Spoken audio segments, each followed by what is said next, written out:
നമസ്കാരം. നമ്മുടെ മൂന്നാമത്തെ വീഡിയോ ആണിത്. അതായത് പെല്ലിശ്ശേരി സാറ് അദ്ദേഹവുമായുള്ള ചർച്ചയിൽ അദ്ദേഹം പിന്നെയും തുടർന്നും നമ്മളോട് സംസാരിച്ചത് സുരേഷ് ഗോപി എന്ന നടനെ കുറിച്ചാണ് അദ്ദേഹം സംസാരിച്ചത്. സുരേഷ് ഗോപി എന്ന നടൻ ഒരു ആവറേജ് നടൻ മാത്രമാണ് എന്നാണ് പെല്ലിശ്ശേരിയുടെ സംസാരം. അതായത് അദ്ദേഹം ഈ കഴിഞ്ഞ ദിവസം പത്രങ്ങളോട്, മാധ്യമ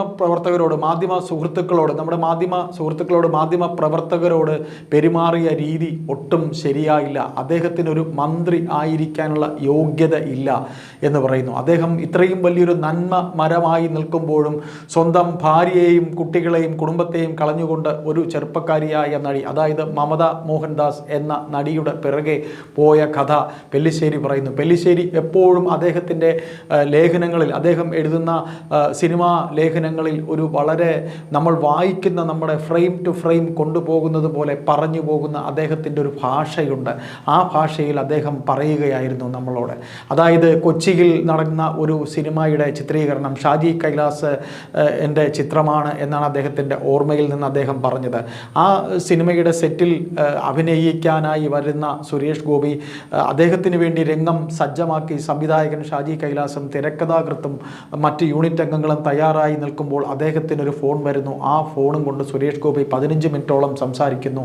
എന്നിട്ട് സംവിധായകനോട് പറഞ്ഞ് ഷാജി കൈലാസ്, അവർ തമ്മിൽ വളരെ സൗഹൃദമാണ്. ഷാജി കൈലാസും സുരേഷ് ഗോപിയും തമ്മിൽ വളരെ അടുപ്പമാണ്. സുരേഷ് ഗോപി എന്ന നടൻ്റെ കരിയറിൽ അദ്ദേഹത്തിനൊരു സൂപ്പർ സ്റ്റാർ പരിവേഷം ഉണ്ടാക്കി കൊടുത്ത സംവിധായകനാണ് ഷാജി കൈലാസ്. അപ്പോൾ ഷാജി കൈലാസിനോട് ഞാൻ പോകുന്നു എന്ന് പറഞ്ഞുകൊണ്ട് അത്രയും സ്വാതന്ത്ര്യമുള്ള ഷാജി കൈലാസിൻ്റെ ആ സെറ്റിൽ നിന്ന് അദ്ദേഹം എവിടേക്കോ പോവുകയായിരുന്നു. ഉടൻ തന്നെ ഷാജി കൈലാസ് കൂടെ ഉണ്ടായിരുന്ന സഹപ്രവർത്തകരോട് പറഞ്ഞത്, അവൻ പോയി, അവനെ അവൾ വിളിച്ചിട്ടുണ്ട്. അതായത് മമത മോഹൻദാസ് വിളിക്കുന്നു, അദ്ദേഹം പോകുന്നു. അതായത് അവരൊരുമിച്ച് ലങ്ക എന്ന സിനിമയുടെ സെറ്റിൽ ഉണ്ടായിരുന്ന പ്രണയം, ആ പ്രണയത്തിൻ്റെ തീവ്രതയ്ക്ക് അപ്പുറത്തേക്ക് പോയി സുരേഷ് ഗോപി ഒരു വേള തൻ്റെ കുഞ്ഞുങ്ങളെയും ഭാര്യയെയും കളഞ്ഞ് മമതയെ സ്വീകരിക്കാനായി പോകും എന്ന് വരെ ഉണ്ടായിരുന്നു.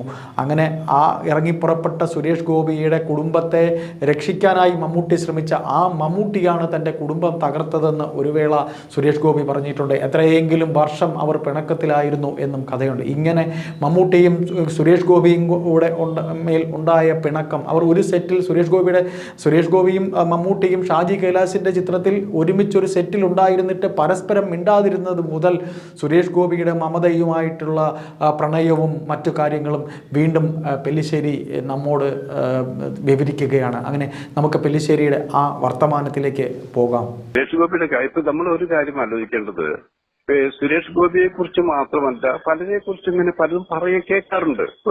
പക്ഷെ നമ്മൾ ആലോചിക്കേണ്ടത്, ഒരു സ്ത്രീക്കും പുരുഷനും ഇഷ്ടമായി കഴിഞ്ഞാൽ അവരോട് നമുക്ക് എന്തെങ്കിലും ചെയ്യാൻ പറ്റില്ല.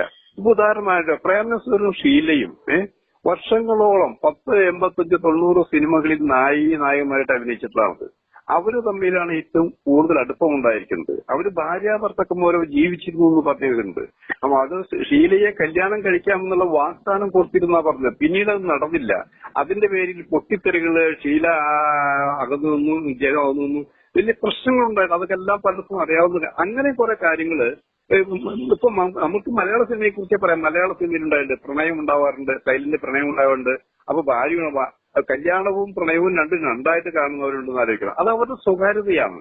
ആ സ്വകാര്യതയെ നമുക്ക് ചോദ്യം ചെയ്യാനായിട്ട്, ആ സ്വകാര്യത മറ്റുള്ളവർക്ക് ദ്രോഹമായി മാറുമ്പോഴാണ് നമ്മൾ ഇടപെടാറ്. എന്നാലും സിനിമയുടെ രീതിയാകുമ്പോഴും സിനിമ പ്രസിദ്ധീകരണങ്ങളാകുമ്പോഴും ഇത്തരം വാർത്തകൾ കിട്ടിയാൽ കൊടുക്കാറുണ്ടെന്നുള്ളതാണത്. പക്ഷെ അതില് ഈ യുവനടിയെ കുറിച്ചായാലും സുരേഷ് ഗോപിയെ കുറിച്ചായാലും ഒരു മോശമായിട്ടുള്ള അഭിപ്രായമല്ല ഞാൻ കേട്ടിട്ട്. കാരണം അതൊരു സിനിമയാണ്. സിനിമ എന്ന് പറയുന്നത് ലങ്ക എന്നുള്ളൊരു സിനിമയാണെന്ന് ആലോചിക്കണം. ആ ലങ്കയുടെ സിനിമയിൽ ഇവര് കുറെ ഇന്റിമസി ആയിട്ട് കുറെ അഭിനയിച്ചിട്ടുണ്ട്. അതിലിപ്പോ നമ്മൾ കുറ്റപ്പെടുത്താൻ പറയുകയാണെങ്കിൽ അതിന്റെ ക്ലൈമാക്സ് രംഗമാണ്. താങ്കൾ ആ സിനിമ കണ്ടിട്ടുണ്ടോ ഇല്ലെന്ന് എനിക്കറിയില്ല. പക്ഷെ ആ സിനിമയുടെ അതിന്റെ ക്ലൈമാക്സ് ശരിക്കും സമയം നോക്കിയിരുന്നായിരിക്കണം. കാരണം അത്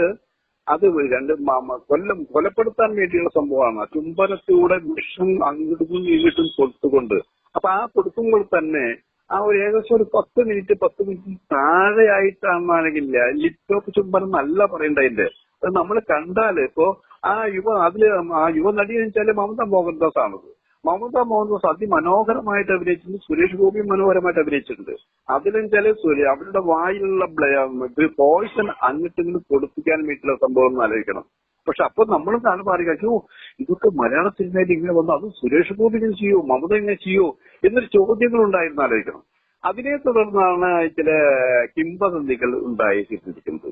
അതിനെ തുടർന്നാണ് അതിന്റെ പേരിലാണ് മമ്മൂട്ടിയും സുരേഷ് ഗോപിയും പ്രശ്നങ്ങളായിരുന്നു, വർഷങ്ങളോളം സംസാരിക്കാതിരുന്നു ആലോചിക്കണം അവർ. അപ്പൊ അത് എന്താണ് കാരണം എന്നുള്ളത് രണ്ടുപേരും വിട്ടു പറഞ്ഞിട്ടില്ല. പക്ഷെ വളരെ ശത്രുത മനോഭാവത്തോടെയാണ് സുരേഷ് ഗോപി ഈ പറഞ്ഞിരുന്നത്. എന്റെ കുടുംബം തകർക്കാൻ ശ്രമിച്ച ആളാണ് മമ്മൂട്ടി എന്നുവരെ സുരേഷ് ഗോപി പറഞ്ഞിരുന്നായിരിക്കണം. ഞാനൊക്കെ ലൊക്കേഷനിൽ പോകുമ്പോൾ അന്ന് ഷാജി കൈലാസിന്റെ ലൊക്കേഷനിൽ പോകുമ്പോൾ ഇവര് രണ്ടുപേരും ആ സിനിമയിലുണ്ട്. രണ്ടുപേരും സിനിമയിലുണ്ട്. രണ്ടുപേരും രണ്ട് സ്ഥലത്തായിരുന്നു ആലോചിക്കണം. ഷോട്ട് വരുമ്പോ ക്യാമറയ്ക്ക് മുന്നിൽ സംസാരിച്ച് പോകുന്നൊഴികെ സംസാരിക്കില്ല. അങ്ങനെ ഈ അടുത്ത കാലത്താണ് ആ ശത്രുത മാറിയത് എന്നാണ് ഞാൻ വിശ്വസിക്കുന്നത്. പക്ഷെ അതിന് വേറൊരു കാര്യം കൂടി വെച്ചാല്, അപ്പൊ ഞാൻ നിൽക്കുകയുണ്ടായ അനുഭവം എന്ന് പറഞ്ഞാല്, അപ്പൊ ഷാജി കൈലാസിന്റെ ഒരു സിനിമ രഞ്ജി മലയാളിക്കലാണ് അത് എഴുതിയിരിക്കുന്നത്. അപ്പൊ സുരേഷ് ഗോപിയുണ്ട്, ഭാവനയുണ്ട്, തിലകനുണ്ട്, അങ്ങനെയുണ്ട്, ഞങ്ങൾ കുറച്ച് മാധ്യമ പ്രവർത്തകരുണ്ട്. അത് ഇവിടെ നമ്മൾ ആ കളക്ടറേറ്റിന്റെ എറണാകുളം കളക്ടറേറ്റിന് അടുത്ത് അതെ അതെ അതെ അതെ. അപ്പൊ ആ വീടിനടുത്താണ് ഷൂട്ടിംഗ് നടക്കുന്നത്. അപ്പൊ നമ്മളെവിടെ പോയാലും നല്ല രീതിയിലാണ് സംസാരിക്കുക, ഫ്രണ്ട്ലി മൂടുക. അപ്പൊ എടുക്കുന്ന ഷോട്ട് വെച്ചിരിക്കുന്നത് സുരേഷ് ഗോപി ആയിട്ടുള്ള ഷോട്ട് വെച്ചിരിക്കുന്നത്. ഷോട്ട് വെച്ച് തുടങ്ങാനായപ്പോ ഒരു ഫോൺ വരുന്നു സുരേഷ് ഗോപിക്ക്. ഫോൺ വരിച്ചാൽ ഈ ഫോൺ അറ്റൻഡ് ചെയ്യുന്നു. ഫോൺ വെച്ചാൽ 10-15 മിനിറ്റ് ഫോൺ സംസാരിച്ചുകൊണ്ടിരിക്കുക. ഞാൻ നോക്കുമ്പോൾ ഷാജിയും രഞ്ജുക്ക് അസ്വസ്ഥരാണ്. കാരണം സമയം പോകുന്നു, ഷോട്ട് എടുക്കണം, മറ്റു ആർട്ടിസ്റ്റ് ഉണ്ട്. പെട്ടെന്ന് സുരേഷ് ഗോപി പറഞ്ഞു ഞാൻ പോകുന്നു, പിന്നെ വരാന്ന് പറഞ്ഞു. സ്ഥലം വിട്ടു, അനുവാദം കാത്ത് പോയി. അപ്പൊ ഷാജി പറഞ്ഞു, രഞ്ജി വേറെ സീൻ ഡെവലപ്പ് ചെയ്യും, അവൻ ഇനി ഒരാഴ്ചക്ക് നമുക്ക് കിട്ടില്ല എന്നാ പറഞ്ഞിരിക്കുന്നത്. കാരണം അവൾ വന്നിരിക്കുന്നു എന്ന വാക്ക് ഉപയോഗിച്ച്. അപ്പൊ എനിക്ക് അറിയുള്ളൂ. അല്ല അങ്ങനത്തെ ഇതൊക്കെ തമാശ, ആരാണ് അവളെന്ന് നമുക്കറിയില്ല. അത് ഒരു കാര്യങ്ങള്. പക്ഷെ സുരേഷ് ഗോപി ഇപ്പൊ പറഞ്ഞ ഈ കാര്യങ്ങൾ ഞാൻ കണ്ടുകൊണ്ടിരിക്കുക. അയാൾ ആരാണ് എന്ന് നമുക്ക് ചോദിക്കാൻ തോന്നും. കാരണം എന്താ പറയാ, അതായത് സുരേഷ് ഗോപി ഒരു നല്ല നടനൊന്നല്ല എന്നല്ലേക്കും, ഒരു ആവറേജ് നടൻ മാത്രമാണ് സുരേഷ് ഗോപി.